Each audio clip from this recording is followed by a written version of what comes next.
ส่วนน้องหรือว่ามาอัปเดตน้องว่าน้องว่างบ่มื้อนี้หรือว่าไปไสบ่อัปเดตน้องเพิ่นอีกอยู่กับน้องเพิ่นกันนี่ก็ก่อนอื่นก็กราบทักทายสวัสดีเด้อพ่อแม่พี่น้องหมดทุกคนบ่ว่าจะเป็นภายในหรือว่าต่างประเทศก็กราบทักทายสวัสดีพี่น้องเข้าสู่ช่องบ่สายชาแนลเราคือเดิมสวัสดีเด้อน้อง สวัสดี สวัสดีผู้ใหญ่ใจบุญแน่ สวัสดีเด้อพ่อพี่น้องFC แล้วก็สวัสดีเด้อพ่อแม่ผู้ใหญ่ใจบุญการทักทายสวัสดีสบายดีเด้อ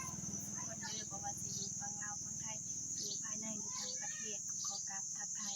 สวัสดีสบายดีเด้อสบายดีกินข้าวกินน้ำละ โดยกินแล้ว แม่นี่ แม่เพิ่นเข้าไปในบ้าน ว่าสิขอบแม่นำแต่แม่เพิ่นบ่อยู่เอง แม่บ่อยู่ ในบ้าน เพิ่นเข้าไปในบ้าน เพิ่นเขากินข้าวกินน้ำแล้วบ่ โดยเพิ่นกินแล้วเพิ่นจึงเข้าไปเพิ่นว่าอยู่เพื่อนก็เมื่อไปหาทำเรียกมีคนอันนั้นจ้างนะมีคนจ้างไปเรียนแต่บุญ มื้อนี้น้องว่างแล้วเนาะ โดยว่า ถ้าว่างก็มีทีมสายสีส่วนไปหรือว่าไปลินบ้านไปเฮือนเบาสายแหละพี่น้องเอ้ยแล้วก็บางทีหาเฮือนเบาสายแล้วก็บางทีก็สิออกไปช่วยคนเนาะถ้ามีพี่น้องถ้ามีเคสก็สิเข้าไปช่วยคนอีกที่พี่น้องเอ้ยเพราะว่ามัน อันนั้นบ่ได้ออกไปเมื่อวานนี้ก็ไปหาผักเนาะ เลยวันนี้ไปหาพัก หาผักกับน้องเพิ่นวันได้คลิปเดียวเมื่อวานนี้ก็เลยกินข้าวกันเลยมาลงตอนเช้าพี่น้องเพราะว่าบ่ได้มีลงสาสัญญาณพี่น้องเอ้ยเพราะว่าสายบ่มี Wi-Fi นะมันก็เลยลงสาแน่คลิปแต่ละคลิปมันก็เลยสาเพื่อจะได้ลงคลิปนึงก็มันด้นพี่น้องเอ้ยก็สิใช้เน็ตนี่มันถ้ามี Wi-Fi ก็ยังใครแน่อยู่พี่น้องเอ้ยนี่ก็ถือว่าน้องเพิ่นว่างก็สิชวนเมื่อเพื่อนบ่สายแต่ว่าทางบ่สายก็ได้บอกแล้วทางช่องบ่มิกเนาะแต่ว่ามันยันว่ามันคือ FC ทางช่องบ่สายสิบ่เห็นหรือว่าสิบ่เข้าใจนะมันก็บ่ได้เคาะแต่ตอนนี้แม่ของน้องก็บ่ได้อยู่เนาะ โดย แม่ของน้องก็บ่ได้อยู่เรื่องนี้ก็สิได้อยู่บ่ ไปได้เพราะว่าเพิ่นก็ฮู้ได้ว่าเฮาถ่ายคลิปหามาเฮาก็บ่ได้มาคำเพิ่นมาเพิ่นก็สิถามมาแต่ไสก็จะบอกว่ามาแต่บ้านของอันเฒ่าซ้ายเพิ่นก็บ่ว่าหยัง โดยก็มีแต่ว่าสิบอก FC นึงในวันนี้คลิปนี้พี่น้องสิมาสอนน้องเพิ่นก็เลยว่าขอบพ่อแม่ของน้องไปลินเฮือนเบาซ้ายก็สิจักสิได้ทานหรือบ่ถ้าบ่คนบ่หลายก็เลยว่าบ่รบกวนหยังก็บางทีก็สิถ่ายพี่น้องเฮือนเบาซ้ายแต่ว่าสิพาน้องเพิ่นไปมื้อนี้เลยเด้อพี่น้องไปยังหาแม่จ้ะไปหาแม่ของเบาซ้ายนี่แหละพี่น้องแต่ว่าบางถ้าได้ถ่ายก็สิเห็นลงคลิปพี่น้องเนาะเพราะว่าบางทีก็บ่ได้ถ่ายเพราะว่าบางทีก็คนมันหลายมันว้าวุ่นนะหรือว่าวุ่นวายก็มีสิได้ออกไปถ่ายหรือไปถ่ายช่วยเหลือคนเลยเนาะมันก็เพราะว่าไปหาทางแม่ของเบาซ้ายมันก็เพราะว่ามันเป็นแบบผู้สาวมันก็ไปแบบมาลีมาเที่ยวก็ไปได้แบบทางเบาซ้ายเพราะเป็นผู้ชายมันบ่เป็นหยังเนาะคือเบาซ้ายบ่เป็นหยังพี่น้องเอ้ยก็มีแต่ว่าสิ มาสวนน้องมื้อนี้บ่มีหยังพี่น้อง ไปหาผักเมื่อวานนี้ก็จน เมื่อค่ำ จนค่ำวันนี้จน5 โมงได้บ่ใส่ เนาะเพื่อกินข้าวเด้ เพื่อกินข้าวก็จน ว่าสิลงคลิปเมื่อคืนนี้เลยตอนกินข้าวแต่ว่าบ่ทัน มันดึก มันเพื่อมันสิโหลด ก็เลยโดน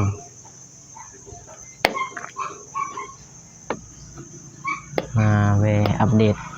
อยากว่าคู่มือให้อัปเดตน้องเนาะ FC สิเบื่อน้องแหละ บอกว่าถ้า FC เบื่อก็คอมเมนต์มาได้เด้อพี่น้องถ้าว่าเบื่อเอาใส่ไปหาทายบนอื่นแน่หรือว่าพาน้องเพิ่นไปหาทายบนอื่นหรือว่าไปหาช่วยเหลือคน บ่สายก็ไปเนาะน้อง โดย พาน้องเพิ่นไปพี่น้องแต่ว่าต้องได้มาถ่ายอยู่เรือนก่อนพอมาขอบเรามาขอบถ้ามีแม่ก็ขอบแม่เนาะ โดย ถ้าบ่มีก็บางทีน้องเพิ่นว่าไปได้ก็ไปก็มาบ่ค่ำเด้อพี่น้องเพราะว่าแนวบ่ได้ขอบแม่เด้ก็ต้องมาแต่เว้นแน่เพราะว่าถ้ามาค่ำนี่บ่ได้ขอบแม่นี่มันสิยากพี่น้อง แต่ยานเพิ่นเป็นห่วง ยาน เอา เพิ่ เพิ่ น นบ่ฮู้ทางเข้าไปว่าแต่นี่น้องไปก็สิบอกนำเอื้อยอยู่ข้างเฮือนว่าไปหันไปนี่ถ้าเพิ่นมาก็ให้เราบอกให้ โอเคมีแต่บอกเอื้อยเนาะ ด้วย ว่าเราสายพาเมื่อบ้านเด้อเดี๋ยวเมื่อซอยคนหรือว่าให้น้องเนี่ยเพราะว่า FC เพิ่นคอมเมนต์มาว่าให้น้องบุษบาลองช่วยเหลือคนแน่แล้วก็ลองเว้าคนเดียวนะที่เว้าสายมีแต่สิจับกล้องให้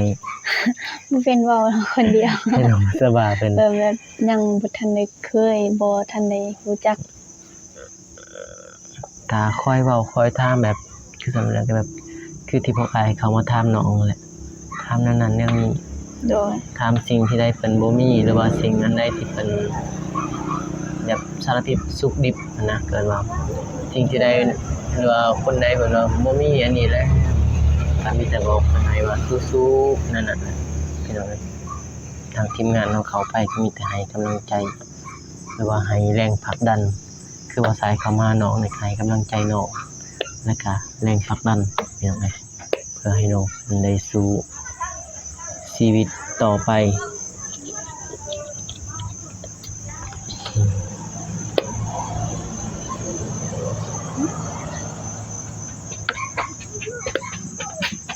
นี่ก็เป็นเวลาเที่ยงหรือว่าเที่ยงก็สิเลิกเรียนเลิกสร้าง น้ำเด้อ กินเลยน้ำหิวน้ำเลยมาเขาเทื่อนหิวน้ำจนไอ้สี่ว่าอ๋อน้องสบาคือบ่ให้น้ำบ่สายมาลิ ให้เด้อ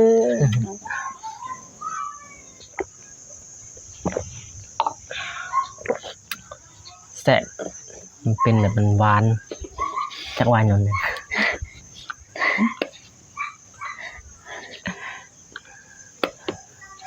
มื้อนี้กาจะน้อยบอกกลับไปกลับมาให้บ่สายพี่น้องเอ้ยเพราะว่ามันก็ สินั่งเว้ากันมันก็สิบ่มีหยังเว้าพี่น้องเอ้ย จนเลยก็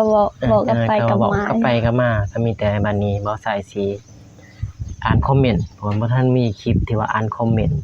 ให้น้องเพิ่นฟังจักเทื่อเพราะว่าบ่สายอ่านปึ๊บก็มีแต่ฮู้คนเดียวทางน้องเพิ่นสิบ่ได้ฮู้นะพี่น้องมื้อนี้บ่สายสิมาอ่านคอมเมนต์ให้น้องฟังเด้อ โดย มันสิเป็นภาษาไทยเด้อพี่น้องเด้อถ้าอันใดที่ว่ามันบ่ถูกก็ ขอโทษขออภัยเด้อพี่น้องเด้อคือคอมเมนต์คือสิเอาคอมเมนต์เมื่อคืนนี้เลยพี่น้องล่าสุดเลยเนาะเอาที่เขาคอมเมนต์ล่าสุดเลยน้องเด้อ คอมเมนต์ที่ว่ากินสุกผักนั่นเลย ตอนเช้านี่เลยนะคืออันนี้เพิ่นได้คอมเมนต์อันนี้ก็เป็นชื่ออังกฤษพี่น้องเอ้ยเขาใส่ก็อ่านอังกฤษบ่เป็นนี่ เพิ่นว่าสบายดีน้องทั้งสองแล้วก็บ่าวซ้ายน้องบุษบาเบิ่งแล้วก็มีความสุขตาม ดูแล้วหน้าตาก็คล้ายกันและนิสัยใจคอก็คงคล้ายกันขอให้ความรักน้องมั่นคงตลอดไปพุ่นน่ะขอบใจเด้อพี่น้องเด้อขอบใจหลายๆหรือว่าขอบคุณคำว่าขอบคุณเลยเด้อ เพราะว่าอ่านคอมเมนต์ส้มเฮาทั้งสองเฮาก็ต้องขอบคุณเพิ่นอ่านสุดเด้อ โดย วันนี้คอมเมนต์ที่2เพิ่นว่าความรักเป็นเรื่องที่สวยงามความรักจะยืนยงความรักจะยั่งยืนถ้าทั้งสองซื่อสัตย์ต่อกันเข้าใจกันอีหยัง สื่อตรงต่อกัน เข้าใจกันถอยที่อีหยังถอยอาศัยให้ ถอยที่ถอยอาศัย แล้วบ่ฮู้หรือว่าอภัยบ่ หรือว่า ก็อ่านบ่เข้าใจพี่น้อง บ่ฮู้น้องก็บ่ฮู้ภาษาไทย อภัยให้กันและกัน หรือว่าอ้อยหรือว่าแบบฉันละอ่อนโยนเลยนะอ่อนโยนให้กันหรือว่าอภัยให้กัน คอยที่ ดูแลกันเป็นกำลังใจ คอยอาศั ทั้ ย งสอง ให้อภัยกันดูแลกันเป็นกำลังใจให้ทั้งสองเพิ่นก็มีแต่ว่าส้มทางน้องเพิ่นในการคอมเมนต์ที่3ขอชื่นชมแม่น้องบุษบาเลี้ยงลูกอบอุ่น ลูกได้ดีทั้งที่ขาดเสาหลักชื่นชมแม่มากๆก็ขอบคุณเด้อ ขอบใจเด้อ เข้าใจหลายๆเพิ่น ก็คอมเมนต์นี่ก็เป็นคอมเมนต์ ของนาบ่าวเพิ่นเนาะนาบ่าวไส้เพิ่นเนาะนาบ่าวยินดีด้วยนะครับบ่าวซ้ายน้องบุษบากับสายใยรักที่เติมเต็มให้กันและกันขอให้ประคองรักดังให้ยืนนานตลอดไปนะครับขอบคุณนะบ่าวเด้อขอบใจนะบ่าว ขอบใจเด้อนะว่า พี่น้องเอ้ยกาดีอกดีใจพี่น้อง แล้วก็คอมเมนต์นี้อีกพี่น้องเอ้ยคอมเมนต์ที่ว่าฟ้าหลังฝนนะเพิ่นว่าบ่าวซ้ายกับน้องบุษบาต้องขยันทำคลิปเพื่อวันข้างหน้าจะได้สบาย จะได้มีเงินทองพอแม่ FC ดูทุกคนที่เขาติดตาม เขาก็จะได้ดูคลิปดูโฆษณาให้ไม่ข้ามโฆษณาสนับสนุนอีกด้านหนึ่งขอบใจหลายๆเด้อขออย่างไรกันหลายๆคอมเมนต์ที่เพิ่นส้มแล้วก็เพิ่นติก็มีพี่น้องเอ้ย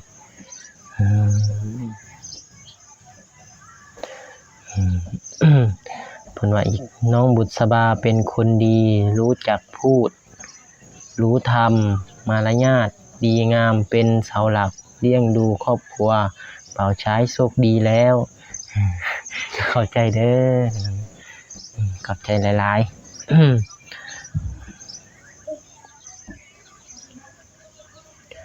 พ่อบ่ข้ามโฆษณาเด้อบ่าวซ้ายพ่ออยากให้ได้ค่าน้ำมันไปหาน้องแน่โอ้ยขอบใจหลายๆเด้อพอ กันไล่คอมเมนต์น้องเอ้ยอ่านกันไล่เพิ่นว่าเสียงเด็กรบกวนจังเลยเสียงดังมากว่าโอ้ขอตัวก็ไปเด้อพี่น้องเพราะว่ามี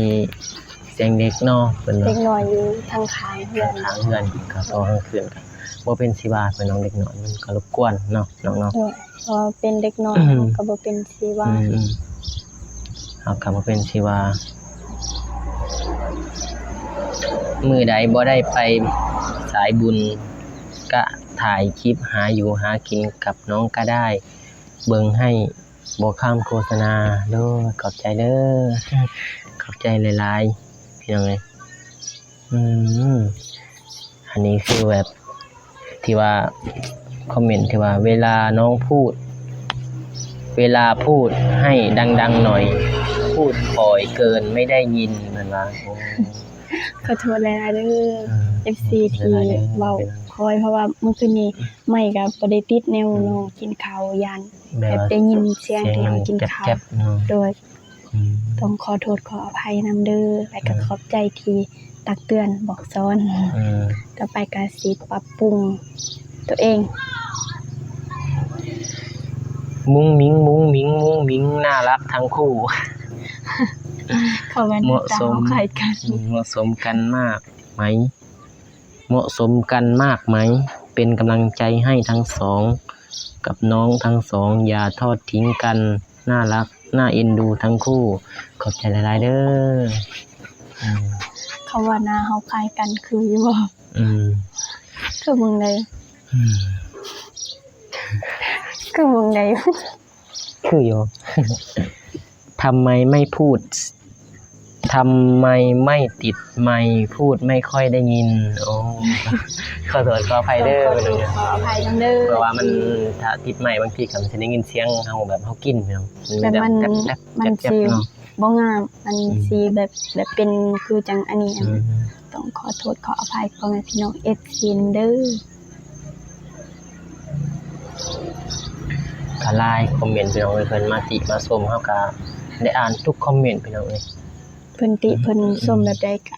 พร้อมปรับปรุงเปลี่ยนแปลงตัวเอง เฮาก็สิพร้อมเปลี่ยนแปลงก็คอมเมนต์มาได้เด้อพี่น้องเด้อ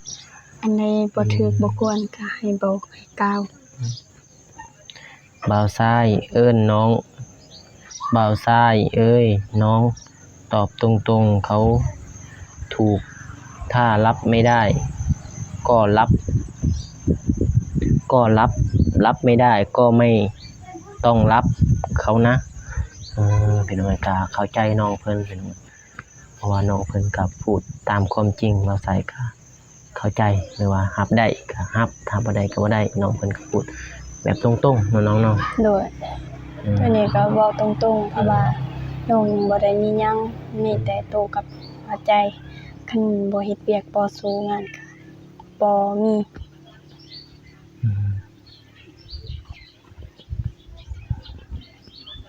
บ่าวซ้ายพูดตรงไปตรงมา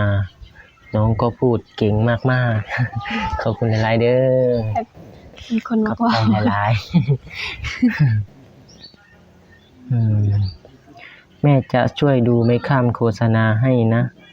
เป็นกำลังใจให้ลูกทั้งสองหลายๆเด้อแม่เด้อขอบคุณหลายๆ